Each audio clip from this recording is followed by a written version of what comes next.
ビフォーアフターをお見せします。こちら。今日は私が数年かけてたどり着いたヘアケア方法と成分にこだわって選んでいるアイテムを全て紹介します。アイテムも美容院に行かないと買えないといったものはなく、市販で買えるものばかりなので参考になると思います。以前アップした夏育の動画にたくさんの高評価をいただいたので、今回はヘアケア編になります。私の髪はもともとダメージとか乾燥、うねり、パサつきがあって、ドライヤー後は毎回ボワッと広がってしまうような髪でした。でも今はここまでサラサラになりました。同じようにうねりとかパサつき、湿気で広がる、こんな悩みがある方はかなり参考になると思います。では、髪がサラサラになった私のヘアケア編スタート。今回はこの順でやっていることをお話ししたいと思います。まずお風呂に入る前にやっていることです。それは乾いた髪に毛並みと逆らうようにブラッシングをすることです。これはテレビか何かで得た情報で、乾いた状態で髪に逆らうようにブラッシングをすることで頭皮の汚れやホコリを浮かせることができるそうです。実際にやっている動画をお見せします。こんな感じです。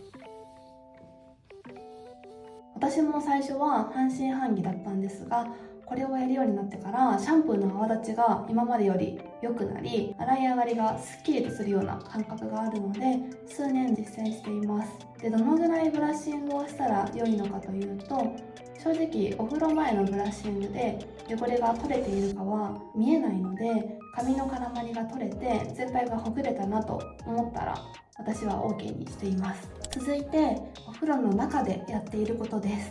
実はヘアケアで一番大事なのがこれだと思っているんですが、それがまずシャンプー前にお湯だけでしっかり髪を流すこと、夜洗いをすることです。というのも、夜洗いだけで皮脂やホコリといった髪の汚れは 7,8 割落とせると言われているからです。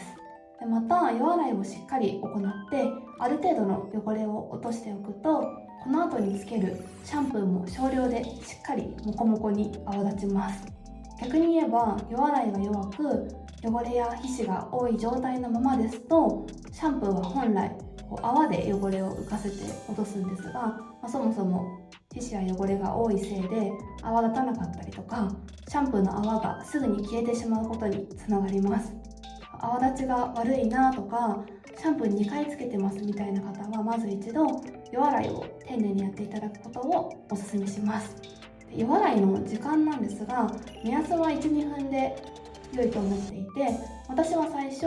普段の倍流すこととお湯だけで汚れを落としきること、そんな意識で流していました。ぜひ今日から皆様もいつもやっている夜洗いの倍以上時間をかけて流してみてください。そして夜洗いを終えた後、シャンプーを軽く手で泡立ててから頭皮につけていきます。少し泡立ててから頭皮につけるのは美容師さんが教えてくれて、それから真似しています。で、先に少し泡立てることにもいくつかメリットがあって、原液のまま直接つけると濃い成分が部分的に集中してしまうと思うんですが、先に泡立ててからつけることでそのムラを減らすことができます。でまた、軽く泡立ててからつけることで頭皮への刺激も分散されるようです。美容院後の髪が軽い感じっていうのは、美容師さんがこういう丁寧な工程を踏んでくれているからなんだと思います。泡立てる時に私はスカルプブラシを使っています。スカルプブラシを使うと泡立ちが早いかつ楽ということだけではなく、マッサージ効果もあるので血行促進だったりとかスッキリ感もアップすると思います。私が特に意識しているのは後頭部です。後頭部は汚れが溜まりやすいと聞いてから重点的に洗うようにしています。今はしていないんですが、ネイルをしている時にパーツが取れないか不安で、最寄り駅の薬局でスカルプブラシを購入してそこから使用しています。頭皮がほぐれる感じもして、購入のきっかけはネイルだったんですが、今ではもう手放せないです。で、スカルプブラシについてはこだわりは特段なく、直感で持ちやすそうなものを購入したので、皆様もお近くの薬局でぜひ見てみてください。シャンプーをしっかり流したらトリートメントをつけます。そしてここでもコームを使います。トリートメントをつけた髪をコームで溶かします。理由はトリートメントを均等に行き渡らせるためです。手だけだとどうしてもムラになるので、お風呂に1本コームを置いておくのがおすすめです。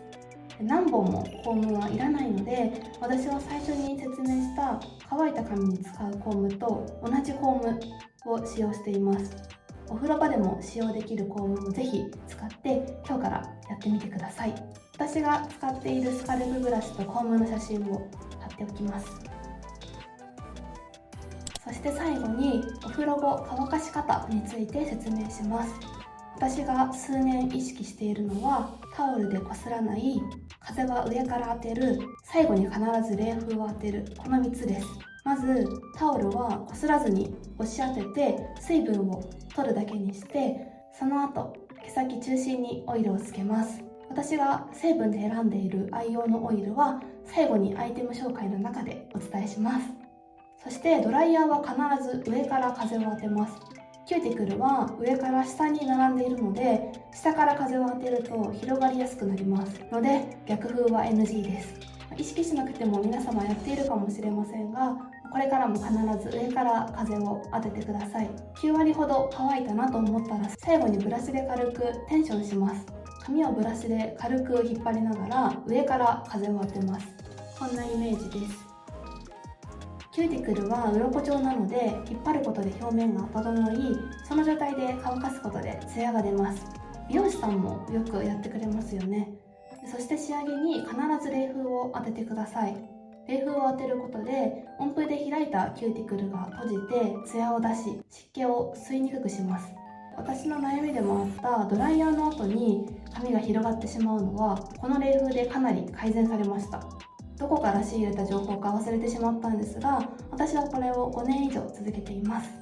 以上がお風呂前からお風呂後のヘアケアになります。最後に私が愛用しているヘアケアアイテムを紹介したいと思います。私は基本的に成分を見てアイテムを選んでいます。昔はパッケージが可愛いものとか香りがいいものとかを正直選びがちだったんですが、それで何度も失敗をしました。では実際に順番に使用しているアイテムを紹介します。まずシャンプーとトリートメントです。私はヘアケアに力を入れ始めてからずっと比率と夜のシャンプー、トリートメントを愛用しています。正式名称もそれぞれ貼っておきます。私がシャンプーとトリートメントを選ぶ際にこだわっているのが2つあって、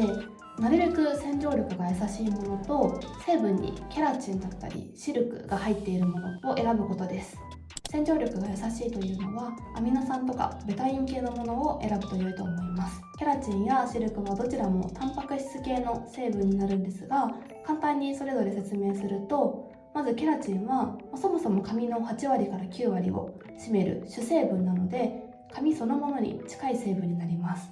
でケラチンの効果はダメージ部分の補修だったりとか、張りやコシを出してくれたり、あと切れ毛の予防だったり、髪の中身を強くするような効果があります。一方でシルクは滑らかさや光沢感を出してくれるもので、パサつきだったりとかツヤがない髪の表面をきれいに見せてくれるような効果がありますので、ケラチンは骨組みの補強、シルクは表面のコーティングといった感じです。特に比率についてはケラチンやシルクが豊富に入っているので、髪の表面と内部にしっかりとアプローチしてくれると思います。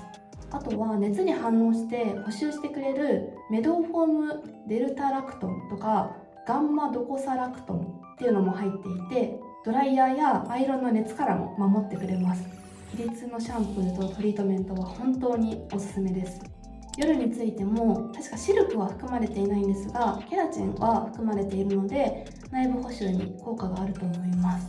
1点、夜のカームナイトリペアシリーズの方も使ったことがあるのですが、そちらは髪がぺったりしてしまって私の髪質には全く合わずだったので、小さいお試し用のものがよく売っているので、まずそちらを試してから本体を購入することをお勧めします。長くなってしまったんですが、成分だけで見ると個人的には比率の方が好きなんですが、比率はちょっと置いていない薬局とかも結構あるので、買いやすさの観点で言うと夜が勝ってるかなという感じです。髪もずっと同じものを使っていると慣れてしまうというので、この2つを常にストックしていて気分によって使い分けています。続いてヘアオイルを紹介します。ヘアオイルでこだわっている点も2つあって、1つ目がシクロペンタシロキ酸っていうものがベースになっていて、2つ目がメドフォームデルタラクトンとか、あとはガンマドコサラクトンといった成分が含まれていることです。私はこの2つを意識しています。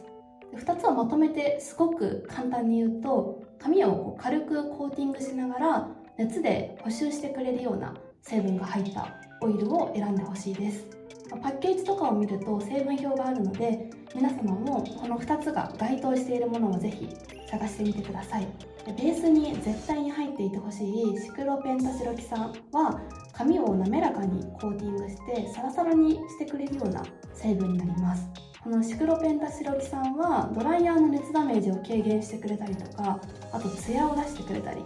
指通りを良くしてくれたりといった効果があります。シリコンの一種が含まれているんですが、揮発性なのでベタつかずにサラッサラになります。ただシクロペンタシロキ酸はあくまで表面をコーティングするもので、内部補修効果があまりないので、そういった時に内部補修を助けてくれるガンマドコサラクトンとかメドフォームデルタラクトンが入っていると熱に反応して補修をしてくれるので、なお良いといった感じです。遅くなっちゃったんですが、実際に私が使用しているオイルは2つあって、こちらのアルトオイルとバイツリーズのオイルです。どちらもオイル特有の重たいベタついた感じが全くなく、内側からサラサラになり、本当にびっくりするほど軽い仕上がりになります。本当に成分が最高のオイルです。アルトオイルは夜濡れた髪の時のみ使用しているんですが、バイツリーズは乾いた髪にも使用できるので、朝髪にヘアオイルをつける時も使用しています。最後にドライヤーの紹介です。ドライヤーはレプロナイザー 4D プラスを使用しています。これは正直高いです。6万円くらいすると思います。ただ高いだけあって全然違います。今まで5種類ほど様々な有名なドライヤーを使用してきたんですが、風量とか効果も含めて圧倒的に私はこちらのドライヤーがお気に入りです。レプロナイザーの古い型番も過去に使用していて、これは2代目になります。でこのドライヤーは使うほどに髪がまとまって指取りが良くなると言われているんですが、何でもそうなんですが、毎日の小さな変化なので良さにも正直気づきづらいかなと思います。ただ私は買い替えのタイミングでレプロナイザーのドライヤーから離れた時期があったんですが、他のドライヤーを使っていたらびっくりするぐらいドライヤー後の髪のまとまりが違いました。でそこでレプロナイザーの良さに改めて気づきました。昨日と今日でどのくらい変わっているかはわからないんですが、少しの間使わなくなった時にあまりにも変化があったので、そこから怖くてずっとこちらのドライヤーを愛用しています。今持っているものは海外でも使用可能な点に惹かれて、東京大丸の店舗で購入しました。旅行の時にも持っていけるのがいいなと思います。本当に様々なバージョンがあるので、店舗に行っていろいろと重さとかサイズとか試してみると良いと思います。はい、長くなってしまったんですが、私がこだわって選んでいるアイテムを紹介しました。本当に工程として特別なことはしていないんですが、ちょっとしたことを毎日続けると数ヶ月後、数年後の髪が本当に変わります。アイテムもいろいろ試して私がこれだと思うものを紹介しているので、皆様の参考になったら嬉しいです。本日も最後までご覧いただきありがとうございました。また次の動画でお会いできたら嬉しいです。それじゃあ、バイバーイ。